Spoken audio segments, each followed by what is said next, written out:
আসিবে কখন কেউ তো জানে না। কেউ কি জানে আমার মরণ কখন আসবে? কেউ জানেনি। কোন সময় মরণ আসবে আল্লাহ ভালো জানে। আমার মরণ আসিবে কখন কেউ তো জানে না। আমি মরে গেলে আমায় তোমরা ভুইলা যাইও না। আমি চলে গেলে আমায় তোমরা ভুইলা যাইও না। আমার মরণ আসিবে কখন কেউ তো জানে না। বলেন ঠিক কিনা? কেউ জানি না কে কখন মারা যাবেন, কখন আজরাইল আসবে। আজরাইল এসে সালাম দিবে।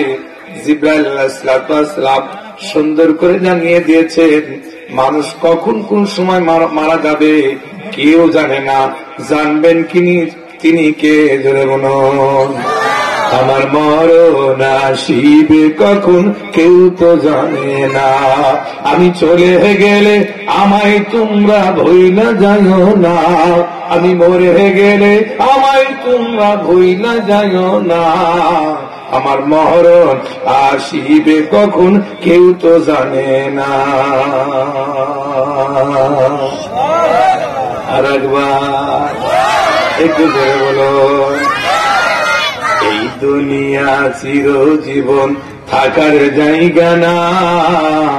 অন্ধকার কবর যে আমার আসল ঠিকানা।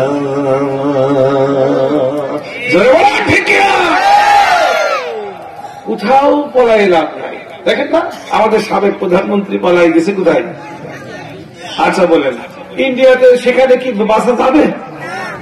আমি যদি পলাই যদি এক জায়গায় যাই তা আমি কি বাঁচতে পারবো? কোথাও বাঁচার কায়দা নাই। সবাই মারা। ছোট্ট একটি ঘরের ভিতরে যদি থাকেন সেখানেও উপায় নাই। এক শয়তান মনে মনে চিন্তা করছে দেখি আল্লাহ কেমনে ধরে, ওই আকাশে যাব। আচ্ছা বলেন তা আমি তো বিকটে নাকি বলেন? আর এই জন্য মরণ কে কখন কোন সময় আসবে কেউ জানেন। এ মহারোগের ঔষধ নাই, এ মহারোগের চিকিৎসক নাই। খুঁজিয়া কাতর হইলে কি হবে, পারিবে না তারে ফিরাতে। ওই রোগের নাম কি? মরণ রোগ। এই জন্য আমি আলোচনা যাওয়ার আগে এই কথাগুলো একটু স্মরণ করে নিতে চাই। এই জন্য এখানে দেখছি অনেকের কাঁচা দাড়ি, অনেকের পাকা দাড়ি, আমার মতনও দাড়ি নাকি বলেন?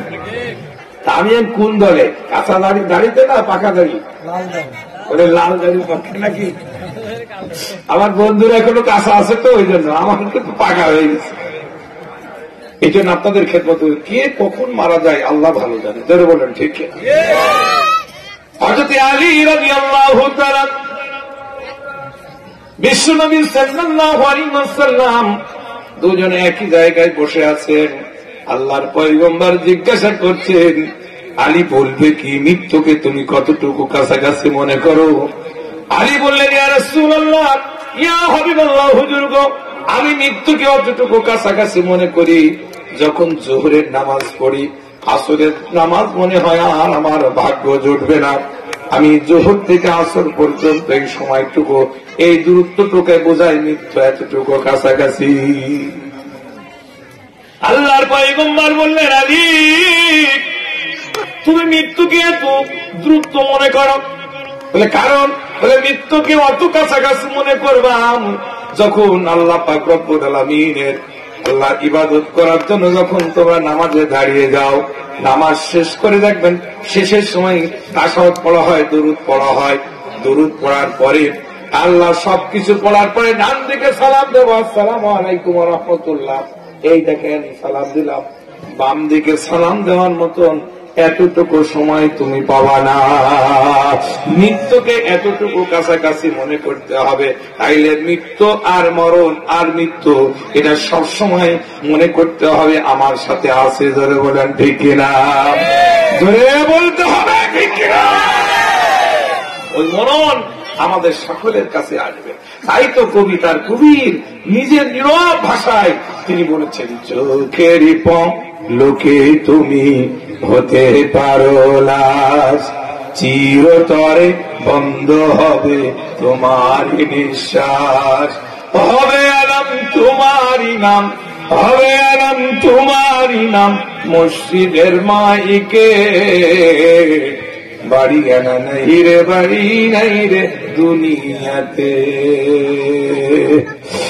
এই জন্য আসেন, কে কখন মারা যায় ওই মরণের আগে আমাদের কিছু শিক্ষা নিতে হবে। ওই শিক্ষার জন্য আমি 3টি আয়াত তেলাওয়াত করেছি পবিত্র কালাম থেকে। সূরাতুস সাফ 3টি আয়াত তেলাওয়াত করেছি। এই সূরাটি সুবহানাল্লাহু তাআলা আল্লাহু আকবার কোরআন শরীফের ভিতরে 1 নাই 2 নাই, আল্লাহু আকবার। এই সূরাটি রয়েছেন, আল্লাহ কবুল করুক, আমিন। এই সূরাটিতে 14টি আয়াত আছে, তার মধ্যে আমি আলহামদুলিল্লাহ 9, 7, 8, 9 নম্বর আয়াত তেলাওয়াত করেছি। তেলাওয়াতকৃত আয়াতের সরল অনুবাদটা আমরা প্রথমেই জেনে নিই। বিসমিল্লাহির রহমানির রহিম। যে ব্যক্তি আল্লাহ সম্বন্ধে মিথ্যা রচনা করে তার অপেক্ষা অধিক জালেম আর কে, অথচ তাকে ইসলামের দিকে আহ্বান করা হয়।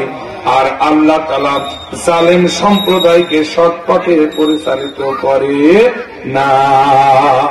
জালেমদেরকে সৎ পথ দেখান।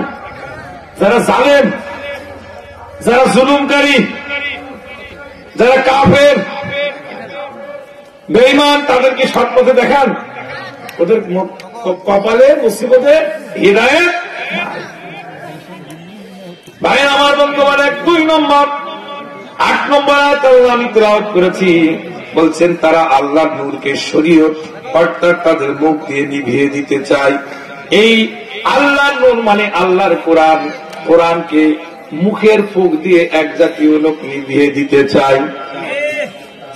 কিন্তু আল্লাহ পাক রব্বুল আলামিন বলছেন আল্লাহ তার নূরকে পরিপূর্ণ প্রকাশকারী, যদিও কাফেররা তা অপছন্দ করে। মুখ দিয়ে আল্লাহর নূরকে নিভাইয়ে দিতে পৃথিবীর কেউ পারবে না, ধরে বলেন ঠিক কিনা। বরং এই নূরকে আল্লাহ প্রকাশ করবে, আল্লাহ প্রকাশ করবে। দেখেন আমরা এই ব্যাপারে বিস্তারিত ব্যাখ্যায় যাব। সরল অনুবাদ 9 নম্বর, তিনি তার রাসূলকে প্রেরণ করেছেন হিদায়াত এবং তার সত্য দিন সকল দিনের উপরে বিজয় করার জন্য, যদিও মুশরিকরা তা অপছন্দ করে। আল্লাহ জালেমদের হিদায়াত করেন না। 2 নম্বর, যে কোনো ভালো কাজ আল্লাহর কোরআনের তেলাওয়াত এই সব কিছুকে অপছন্দ করে কারা? জালেমরা।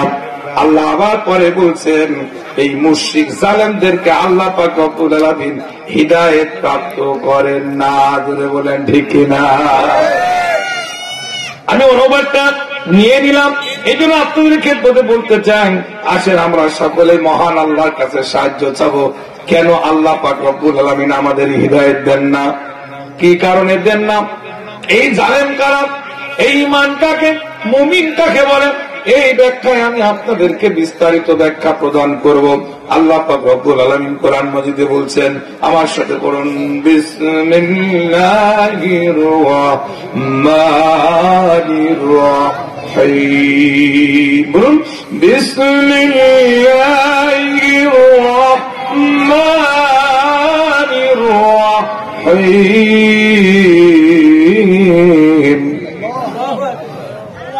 কোরআনের আয়াত পড়লে সুবহানাল্লাহু তাআলা আল্লাহু আকবার শব্দটা ব্যবহার করলে আল্লাহ পাক আল্লাহু আকবার, বলুন আল্লাহু আকবার যদি বলে আল্লাহ পাক রব্বুল 8টি জান্নাত আপনার জন্য বরাদ্দ করে দেবেন। তাহলে জান্নাতে যেতে চাই না আমরা? চাই। ওয়ামান নাযলামু মিম্মান ইফতারা আলাল্লাহিল কাযিবা ওয়া হুয়া ইউদআ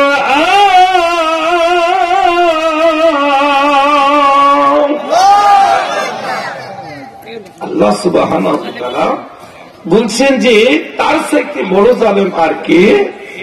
অধিক বড় জালেম কে? যে আল্লাহর কোরআনকে মিথ্যা প্রতিপূর্ণ করে উড়ায় দেয়। আল্লাযীনা কাফারু ওয়া কাযযাবু বিআয়াতিনা, আল্লাহর আয়াতকে মিথ্যা প্রতিপূর্ণ করে উড়ায় দেয়। একে তুচ্ছ ভাবে, এর একটি বড় জালেম আর পৃথিবীতে হতে পারে? বলেন, আমাদের ভিতরে এরকম জালেম আছে?